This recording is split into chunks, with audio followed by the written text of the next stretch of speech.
joining. Okay, so we're just going to go ahead and dive right in. So as always, I like to share that our mission here is to make sure that we partner with parents to be sure that they know how best to support their children. And we're really interested in making sure that your child is understood and that we're providing support that is meaningful and moving them into a place where they can learn well. So certainly SRSD writing is very popular here to work and teach within. And I know that's because it is research-based, it has wonderful results, and I honestly use its methodologies within math education as well. So I'll talk with you a little bit about that later.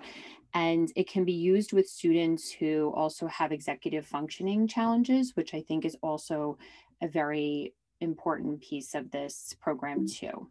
So I'm going to just move something out of the way. If you have a question, if you're attending live and you want to ask anything, you can do so in the Q&A or in the chat, and I will check that towards the end. Okay. All right. So let me go forward here. Great. Okay. So I start here because it's really true. SRSD changed my life. And if you're interested in pursuing a further exploration into SRSD, this is the resource that I'm going to give you.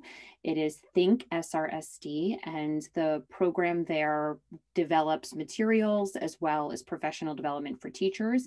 I've gone through their program, and I've also taught for them. And then I also have teachers here at Evolved Education Company who have also gone through their training program.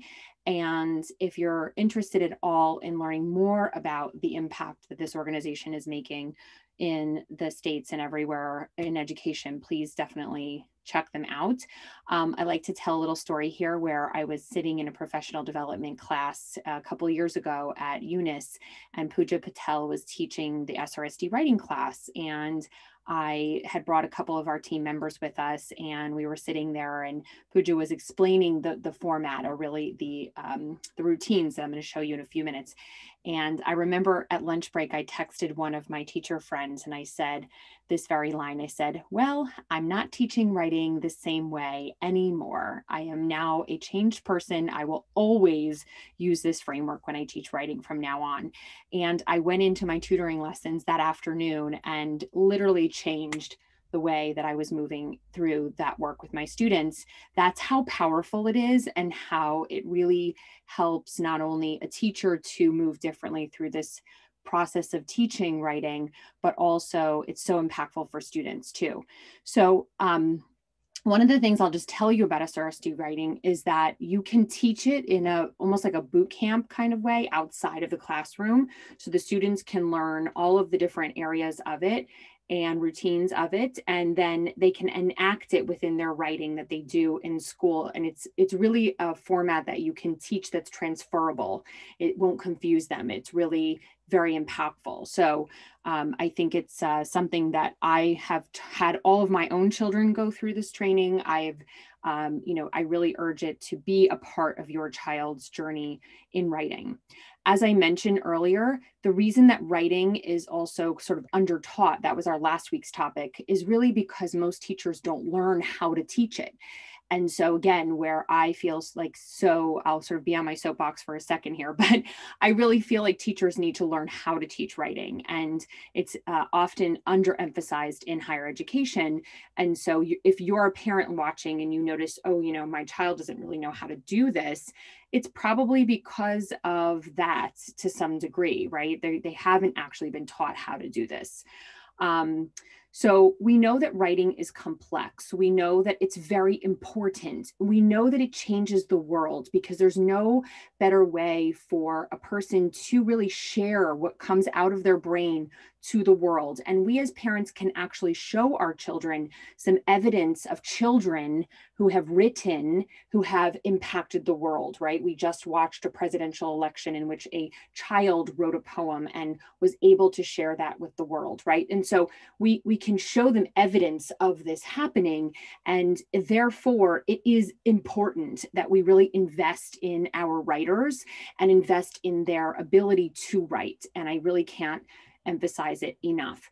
So writing requires ideas for sure. So, sometimes kids struggle with writing because the comprehension of the reading has been challenging, or they really don't understand the content of what they're supposed to be writing, right? So it does require ideas, but it also requires a knowledge of certain types of vocabulary around writing. So what I love about SRSD is that we actually inventory a student before we start working with them to understand what they actually understand about writing.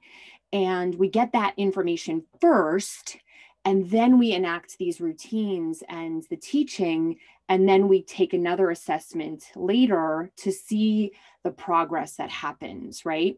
So really, like, these are questions that you might ask your student. I think it's a really great exercise. Go ahead right now and write down some of these questions and just see what your child actually says. If they can't articulate some of these important questions and answers to you, then they may have gaps in their understanding of what writing is and what actually goes into writing at first and foremost. So this is really important. What I like about SRSD is that it gives children a schema. I use this word schema a lot in my parent education. And what I mean by that is an exemplar, some kind of framework that they understand, that they're familiar with. And so SRSD starts here with understanding exemplars. So we're not going to, for example, tell our students, write me a paragraph. This is how a paragraph is written. We write a topic sentence, then we write details, then we write a concluding sentence. And maybe a teacher would teach, right, that we're going to write a topic sentence and a detail and a concluding sentence. That's not what an exemplar is. An exemplar is a piece of text that the teacher has written or gathered from somewhere that the students analyze as, this is where we're headed. This is where we want to go to when we're writing. This is the framework that we're going to use when we write. What makes this an exemplar is really the question, right?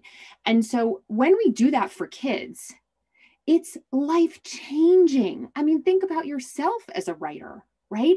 If you get an email from someone and you say to yourself, wow, I love the way that email was written. That is so classy, and I just love the way they formatted this.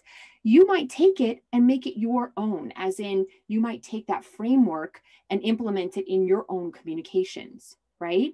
And so what we're talking about here is really giving children a place to go to understand what they're supposed to be doing in writing, which is so not happening in so many classrooms.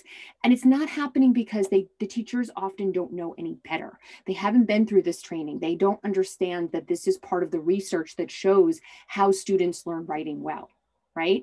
So you as parents can advocate. That's what you can do. You can advocate by sharing this program with your teachers and your administrators. You can share with your students an exemplar of what it might look like to write. We're not talking about plagiarizing here. And I think a lot of times teachers get very nervous about showing an exemplar because they don't want to give ideas to children and to have them copy those ideas. And this is not what we're talking about here. We're talking about understanding what a sentence is, what a paragraph is, what it means to be organized in your writing, how to construct an essay, right? And so these are the things that teachers can teach students by looking at exemplars, right? And you as parents could easily take a paragraph from an article and ask your student to tell you about it. What are the parts of this? And going back to this slide, what's the topic sentence here? What are some of the details that the author uses to explain their idea, right? What is the intent of this writing? What do you think the author is trying to communicate in this writing? So just becoming more literate in writing and what constitutes good writing and effective writing, then that can make a lot of difference for students, right? So writers also work through a process. We know this, and any really great writer will talk with you about how much time they spend in the P and the O and the R and the E, and how writing is really sort of sandwiched in between these two powerful buns, right? Planning means understanding your prompt. How many times do I work with students and they have not taken the time to understand what they're actually supposed to be writing? I'm sure you get this with your kids all the time, right? Like they missed a question or they didn't understand some of the vocabulary. Go back to this for a second. What does it mean to examine? Sometimes the prompt will say words like this: examine the author's intent or examine the reasons behind this. What the heck does it mean to examine? Right? Kids need to know what that word means. Describe. This is often a prompt we use with kids. Describe the room that the characters were in.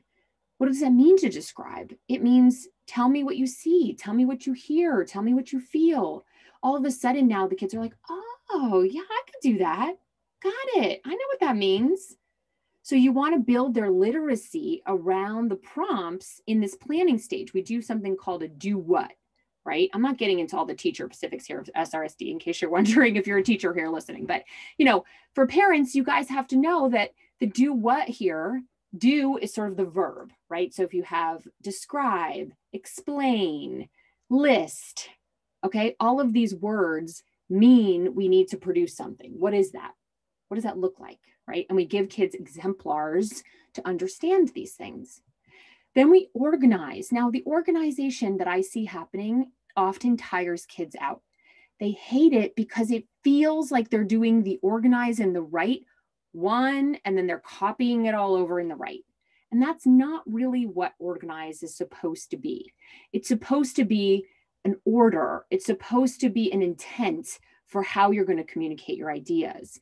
And it shouldn't take the amount of time that writing does in terms of crafting it or writing it out on a piece of paper. It should take time to think about, right? We should think about how we're going to order things. And in the SRSD, what I love about it is that it gives kids acronyms for their, it gives kids acronyms for their organization, which means that they get to have a routine for how they organize their information. Then we write.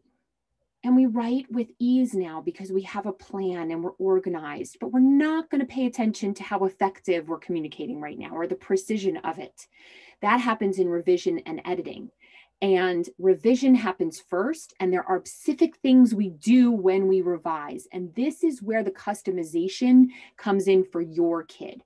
Because what I'm working on in revision with this kid over here is going to be different than what I work on with revision over here, because we're working and identifying two different skill sets within writing here.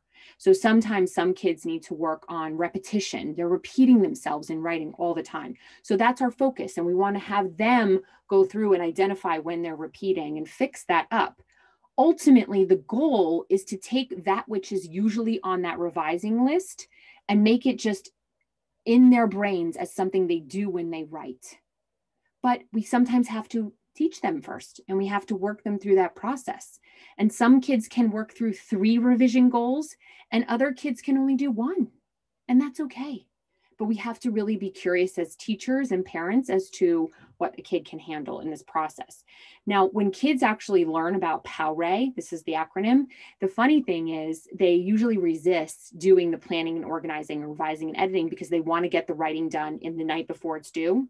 And they just want to write and get it done with. And this is a very normal feeling that kids have, by the way. They're kids and they're really going on feeling, and that's how it's all dictated. But if you have somebody working with your kid and actually teaching them how to do these different routines, then they learn what it produces. They learn the effects, the positive effects that this process actually produces, and they're much more likely to engage with it later on, right? Now, is any kid perfect in this? No. But guess what? It's definitely a process that can happen. And the only way it happens is when the kids are actually taught how to do this and they're supported to do it. So the other lovely thing about SRSD is that it doesn't just talk about this, because if we did, we would be missing a major point here. And that is that writing requires self-regulation. It requires a student to say, am I using my tools and strategies right now that I've been taught? Am I staying to my point here, or am I drifting off my point? Or am I sabotaging my own ability to write by talking to myself in a way that's going to totally shut me down? Probably a lot of kids are doing that, right? And so when we talk about self-regulation, we mean the ability to grab as much information and strategy and tools from our brains as we can, because we can bring our regulation to a point where we are ready to learn, we are calm, and our thoughts that we have generated in our brains are contributing to the possibility of writing. What I mean by this is, if we say, I hate writing, which kids say, they say that. They even say it out loud. They'll let you know all the thoughts, right? Oh, I hate this. Oh, okay. What does this do to you if you said this to yourself? Would you want to sit down and plan and organize and write and revise and edit? Probably not. Probably you would not want to do that. So the most fun things that we do with kids is we skit some of this out, right? We say, oh, okay, let's say I'm going to develop a self-talk plan. Let's say I do this. Let's say I add this to my plan. What's my result? Oh, right. I'm really not going to be in a good place. Like, I bet you that writing that I make happen is going to be pretty awful, right? So we also hear this with my older students. Oh, if they have to write a 5-10 paragraph essay, it's painful, Mary. It's painful. Oh, I don't want to do this. Well, guess what? If that's your self-talk, then you're not going to want to move through this. So you as parents, guess what? You guys can help us as teachers, because you probably hear this stuff more than we do even, right? Kids will let their guards down with their parents way more than they do us. So you guys could come in and really say, you know what? I'm noticing my child is really having negative self-talk. Could we make a positive self-talk plan? What a great question that would be to have, right? And so we could go on and on about these thoughts, right? I don't have any good ideas. But instead, here's some things we could replace it with. This would be the plan that we would make, right? It has to be, and I tell the kids too, I'm like, listen, you can't make a statement that you don't believe, or, you really are just saying it for saying its sake, right? If you are saying it, like, let's be truthful here, because that's going to make the impact, right? So I have the tools to use to write. Wow. Okay. So let's say you sit down and you're going to write. And you start to think like, I hate writing. Oh, I hate this. I don't want to do this. And you replace it with, I have tools to use to write. I have tools I use to write. Okay. Like, good. I got tools. Like, I'm starting to feel it a little more now. I got this. So just with that, like, one shift, we now have a writer who is able to access more in their brain, right? We're not shutting down right now. So if you notice your kid is shutting down, you might want to really explore some of this and model for them. Like, be funny. I'm totally funny with my kids all the time. Like, I'll be like, I have to clean up this kitchen. Like, ew, I don't want to clean up the kitchen. But like, okay, you know what? I could listen to a podcast while I clean up the kitchen. Like, that's a good thought. I think I'm feeling better about it right now. Like, I've been wanting to catch up on that one. So again, just modeling it for them is really helpful. I want to do the best job I can at this. Whoa, very cool. This is actually one of my students. And I took it from the book. We have this training book, and I was like, hey, how about some of these? And I gave him some, and he's like, I like that one. I like doing my best job. I'm like, great, let's use that one. So it doesn't have to be hard, right? But when we go into this in our SRSD, we teach these routines to kids explicitly. Again, we start here, right? Well, we really start with the pre-assessment, but then we go here when we're teaching. We teach the exemplar, then we teach explicitly, what do we mean by plan? What do we mean by organize? What do we mean by write? What do we mean by revise? What do we mean by editing? And we make a self-talk plan. Like, we lead this, right? And so we have the kids write down something as part of what they're going to do before they even start doing this, or sometimes we do it in the middle when we're organizing, but just know it's all part of it and all goes together. Okay. This is a good one too. If I give my full focus as I do in sports, I will do much better with my writing. So sometimes we go also as teachers or parents, we go to the things that do work. We're like, wait a second. You can give your 100% in that football game, but writing, like when you get to share your ideas from your brain, you're not giving your full focus. Like, why not? We can do that. We can take this focus and put it over here. We can do that. So just sometimes presenting kids with a new idea is really cool. So I think SRSD writing is impactful. And I'm not going to go into research with you guys so much because research supports this program. It is one of the most important programs in writing education. And so that's just a fact. But I'll say that in my practice, these are the things that I see making an impact on my students right away. So when I get a kid in here, and I don't do a lot of writing remediation anymore, I'm more into math, but I use this in math too. So if I say SRSD writing is something that has impacted all of my teaching, this is why. Because we start by setting the climate. It's so cool to write. Come on. No, nowhere else can you memorialize the ideas coming from your unique brain and share them with the world. Like, no one is you. No one is in your brain.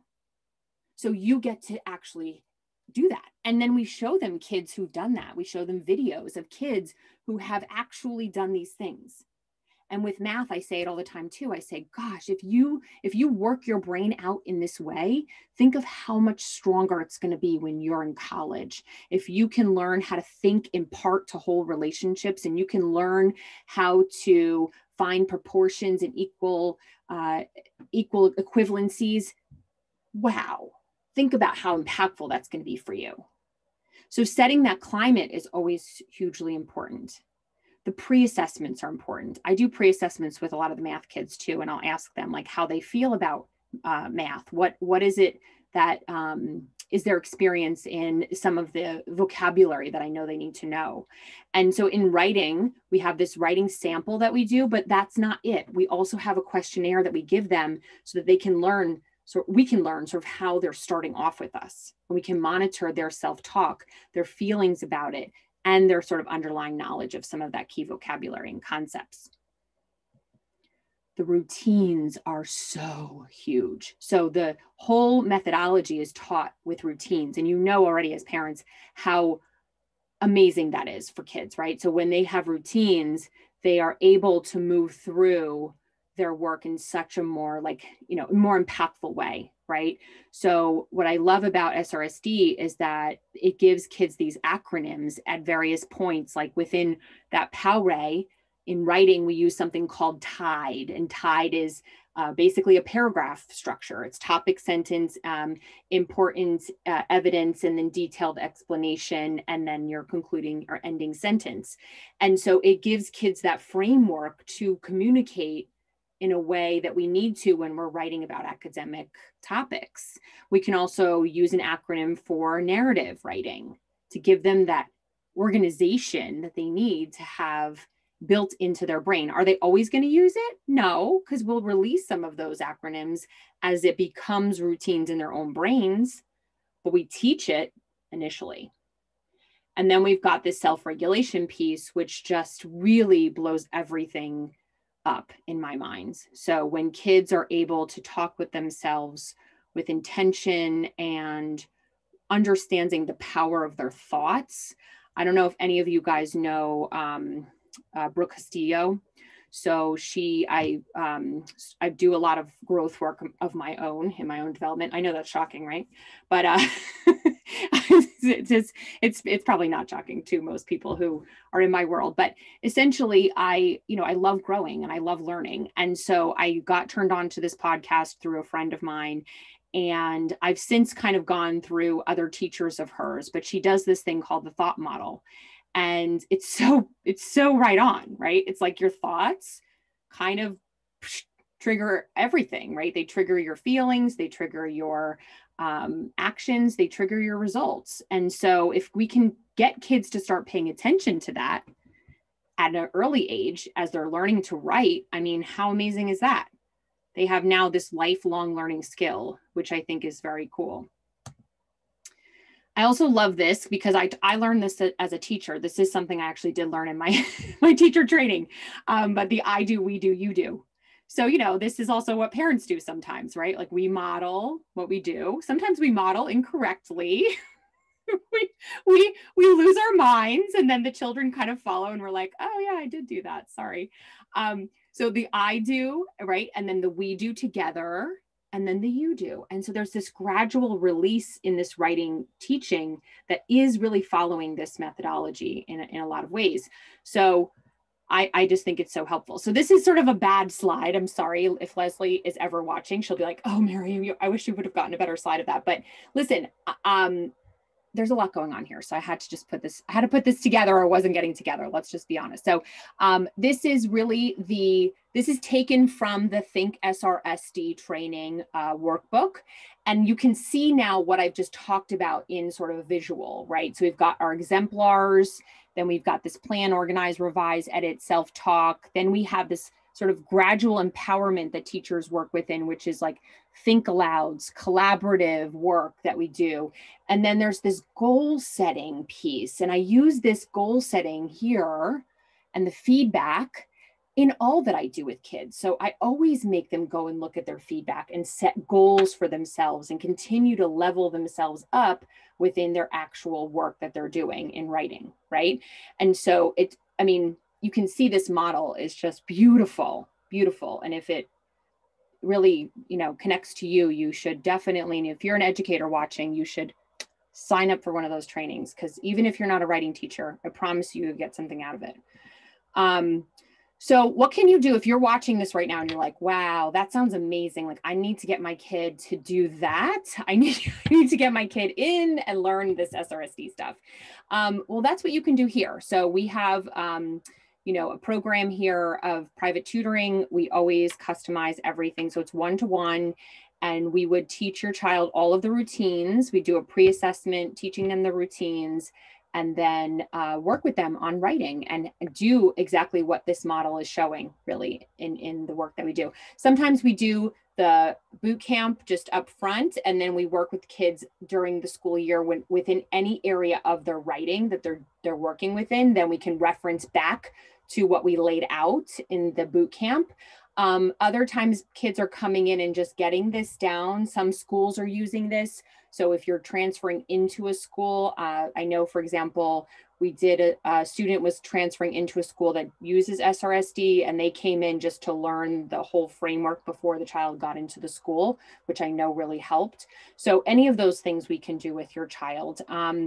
And I'm really just thrilled to be able to share this program with you. Believe me, it's one of my most favorite things to explain. So this is how you can connect with us. Again, I'm going to just shoot over to live. If anyone has any questions, I have a minute or two here. And if not, okay, so if you asked a question in the Q&A, if you could just instead throw it in the chat, because for some reason my Q&A is not popping up here. So I don't want to miss you if you did that. But yeah.